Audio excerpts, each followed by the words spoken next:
Welcome back, everybody. It's a brand new episode of 5 Minute Majors. I'm your host, Derek Harper. Well, the news that everybody's been waiting for in the hockey world has happened. Gavin McKenna is a Penn State Nittany Lion. He chose Penn State over runner-up Michigan State, who put on quite a showing and at one point last season was the number one team in college hockey. Penn State, I think the biggest part of it, or one of the biggest parts, was a $700,000 NIL deal, name, image, likeness, to where they can profit off of their name. So if there's a college hockey game, they could profit off of his name being in there and earn money while going to school. Gets a good education. I think it's good that the NCAA and the CHL agreed to deal so players can go to college after their CHL careers.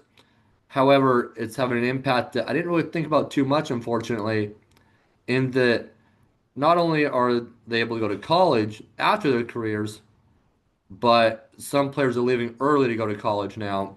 So, for example, instead of running it back with Medicine Hat and trying to actually win the Memorial Cup after falling short this year, he just is headed off to college, and other players are doing the same. So, it will be very interesting to see what Medicine Hat does next year, given they're losing arguably their best player. Um, I would think that they wouldn't really want to tear it down, maybe load up with some other players to kind of make up for his scoring. I don't think we're going to see another Gavin McKenna for quite a while in the WHL, but I may be eating those words as soon as next season. Um, I don't think it will be. I think it'll be a few years till we see someone like him again. But the WHL has showed that it can be an impressive league. As Everett's Landon Dupont won Rookie of the Year. So the question now there is, will Landon try to go to college before his whole CHL career is up, before he's out of eligibility? It'll be interesting to see what happens. I would think if a player doesn't make a very deep run, they want to keep trying to run it back. But if they see an opportunity in college to get to the Frozen Four and do something there, maybe that would be part of it. But back to McKenna, I think a big part in it that everybody would probably agree is the name, image, likeness deal, where he can profit off of his name. So, for example, if there's a college hockey video game, or if they instill, or maybe more so install college hockey into the NHL video game, he'll be able to profit off of his name and his image and all that sort of stuff and make money while going to school. So, I think this also, though, brings the competition level in the Big Ten hockey world up quite a bit. And it'll be very interesting to see what happens, especially with Michigan State, Ohio State, and now Penn State next season. Maybe the boys of Yost, University of Michigan, do something next season. It'll be interesting to see. Very excited to see what happens there. But the WHL, I think, will be more of a feeder league for the Division One ranks now. Um, and I think that's kind of an unintended consequence. But it'd also be interesting to kind of see the impact expansion has on this with the addition of the Penticton Vs for next season. And then the year after, assuming that the Chilliwack franchise still happens, that we've heard nothing on.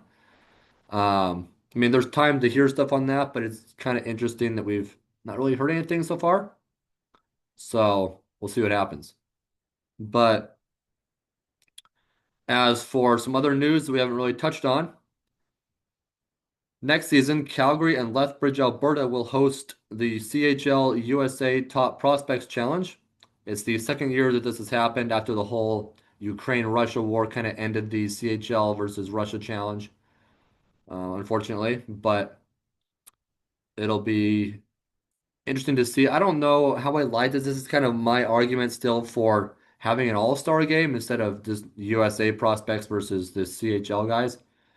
Because I mean, you could have like an all-star game with the USA, or you could play like I don't know, maybe Russia, or just have an all-star game with CHL people that rotates cities, kind of like the Memorial Cup.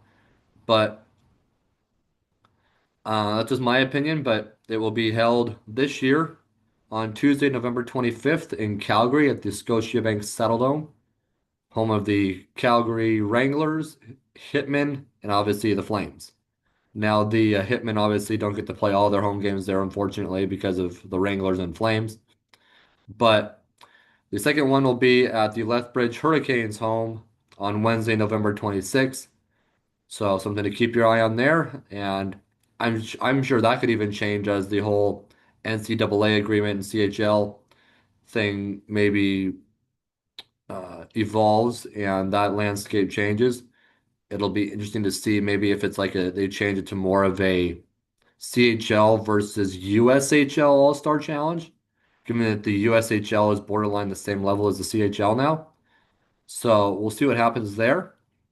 As for any more news in the future, such as expansion or big signings, we'll keep you posted and we'll look to deliver you all the news and future.